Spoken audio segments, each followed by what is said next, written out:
In 1972, when this very hokey, by any standards, movie was produced, Thief in the Night, I think it was Russell Dowd and Fred Thompson, as I recall, not the Fred Thompson from Tennessee. This was made in Des Moines, Iowa, using the old Federated Church over on Beaver and Adams, and which is gone, and the First Church of the Open Bible on Hickman, which still is here. A very religious movie and prolific broadcasting, or forecasting rather, into the future. It had a fairy tale-ish quality to it because it had the rapture theory. But if you subtract that now, back then, you cannot believe how free and simple life was, say, in the early 1970s. And people just would hitchhike anywhere they wanted to go. They'd stay out any time. Reports of atrocities were few and far between, and certainly there was a free atmosphere, free love atmosphere, all kinds of free music. I mean, expressive people, and much more carefree, and a person could go get a job or apartment, very few questions asked. Well, if you fast forward from 1972 to 2016, but before we do that, I want to mention in the churches, I wish we'd all been ready. There was a big push, an evangelistic push to convert people to the faith, projection that very soon within our lifetime, the beast would come. I have some quibbles with what they taught. Theirs was a kind of an exaggeration, fable quality to it. But let's face it, they were ahead of their time, because people, they were very concerned they would be left behind. There used to be a bumper sticker, and this was a big evangelical movement around here. And in case of rapture, this car will be unmanned, and things of this nature. Well, this has all died away, and if you now talk about what we saw on the screen back then, this Unite, UN, one world government, and the politicians standing up to encourage people to remain calm because there had been a catastrophe. They called it the rapture. That could be any worldwide catastrophe. And then there were camp situations for people that were left behind. And then very soon there was a push to tattoo a tracking device onto people so that they could be tracked and they would be part of Big Brother. One book called it Brother Andrew. They were just different takes on it, but it had that central theme, the beast is coming. Well, if we look at Scripture and get past the imaginary, get past the fable, get past the fairy tale, I regret that this was turned into this kind of childish fairy tale kind of thing where people with reasonable minds would dismiss it, and it sounded so fantastic to the mind. But then again, it sounded fantastic when the Wright brothers wanted to go up in an airplane. The church would proclaim that if man was meant to fly, he would have wings. Well, the Wright brothers developed wings, but of course they weren't attached. But if we look at the Scripture, the Scripture certainly projects something in very symbolic language. You have to remember that Yochanan the Hiskaluser nicknamed John the Revelator. I don't like nicknames. A Hebrew man. They tried to boil him in oil. He wouldn't die, legend has it, so they cast him on the island of Patmos. Well, anybody would go nuts. They were isolated enough. But, but some of us don't believe he was nuts. Some of us believe that in this severe isolation, messengers came to him and he was transported centuries ahead of his time, and he did not have the modern language to describe what we're seeing today on this 13th chapter of the book of Revelation. And it's interesting when I share this with people, they're in such denial. It doesn't matter if they've had a church background or not. They just, you can see it with their eyes. They just phase out. So they've been brainwashed or taken over. And back in 1972, people believed what I'm saying. I believed it. I remember we preached about it. I was one of the, I and another fellow named Brother Lee, we were one of the few holdbacks that believed that the rapture, there was no such thing as a rapture, but there was a book of Revelations, and these things were coming upon us.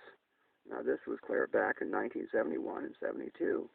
Well, if we fast forward about 44 years, I would say, roughly, I'm in Ohio. My own daughter turns me into, it has a great big thing on their ministry, and I explain I'm not about to cooperate with them, and I'm placed in a kind of a concentration camp setting. They're in Akron, Ohio, by this so-called ministry. And we were released during the day, and I would walk to the library or so forth, and I'd see what looked like a Hitler and Ava Braun posters all over. It was a thinly veiled disguise, and I, knowing, having watched Hogan's Heroes and being a student of history and so forth, immediately sensed the refraction of certainly a concentration camp setting. And I didn't eat because when I went to Chow, they'd say, "You've got to show your personal identification number." And I said, "Do you realize this is the mark of the beast?" And they said, "Yes, we know that, but you're helpless to do anything about it." Well, I didn't have to eat, and I was so incensed I thought about having it tattooed on my right hand in protest. Let's read about this if we have time. Oh, we have about 5 minutes or so, maybe 6. This is very prophetic, symbolic, very parabolic, but it's talking about actual events that are going to happen here on earth. "And I, John," nickname Yochanan, "stood upon the sand of the sea, and saw a beast. This is symbolic language for fallen, unregenerate man, and I'll prove that after a bit. "Rise up out of the sea. Waters are people. Having 7 heads and 10 horns. Horns are power." This is some sort of a weird governmental system. "And upon his horns 10 crowns. This was communicated to us even back in the 70s. This would be the 10-state European powers. "And upon his heads the name of blasphemy." This would have to be a religious beast. "And the beast which I saw was like a leopard, and his feet were as the feet of a bear, and his mouth is the mouth of a lion, and the dragon gave him his power and his throne seat and a great authority." So by this late date in human history, that's written thousands of years before it happens, they're describing a horrible beast. And it's got attributes of the beasts written in the book of Daniel, Daniel.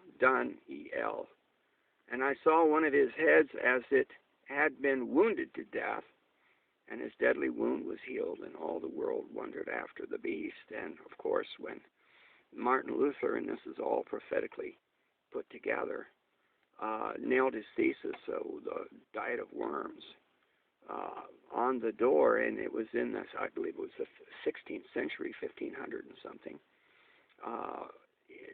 Literally, it wounded the beast, the papacy, which of course is part of the beast.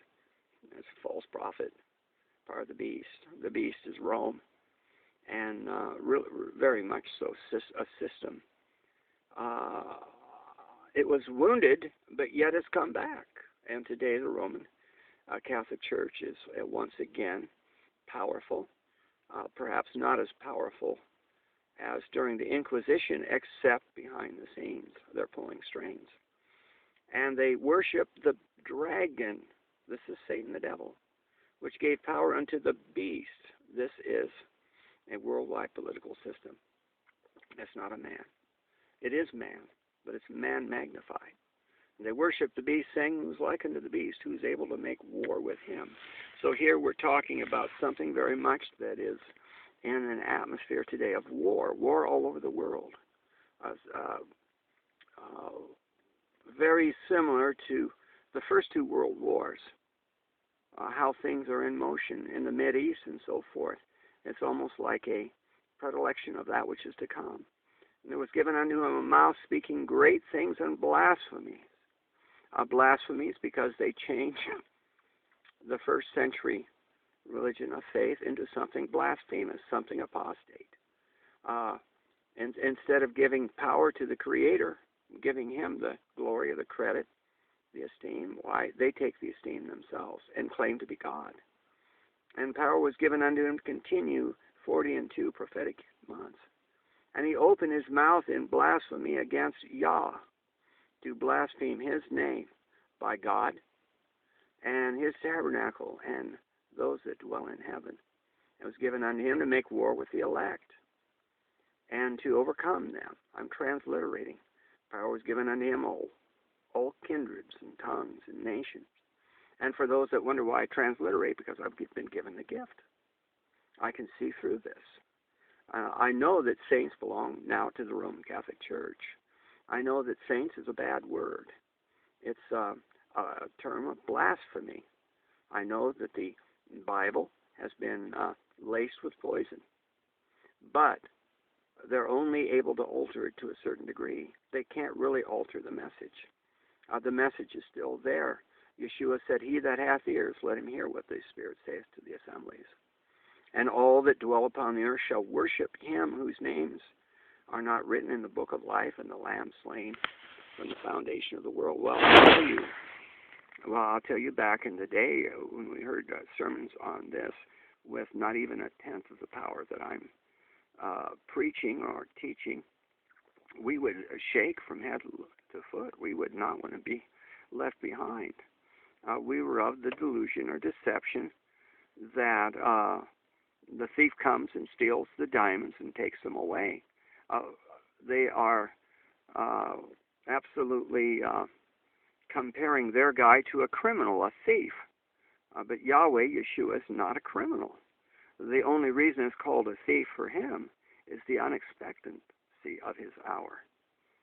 And so those that are not written in the Lamb's Book of Life from the foundation of the world slain, the Lamb, just goes right over their head. If any man hath an ear, let him hear. It's an inner ear. He that leadeth into captivity shall go into captivity. He that kills with the sword must be killed with the sword. Here's the patience and faith of the elect. We'll leave saints for the Roman RCC. And I beheld another beast coming out of the earth. This is the false prophet. He had two horns like a lamb, and he spake as a dragon. So this beast-like twin dual thing works together. One's political, one's religious.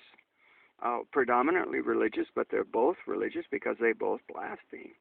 But one is the power of the papacy, the Roman Catholic Church, the Pope.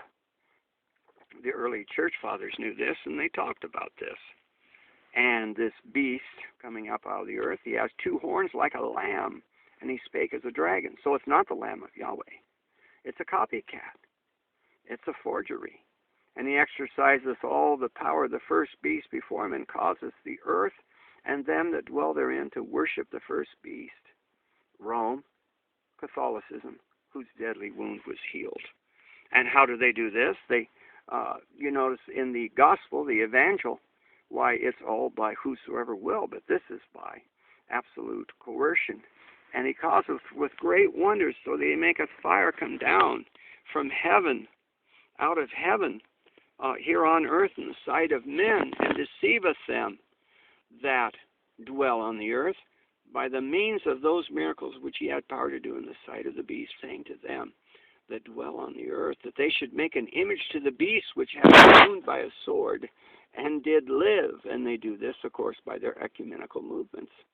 And he had power to give life unto the beast, the image of the beast, that the image of the beast should both speak and cause that as many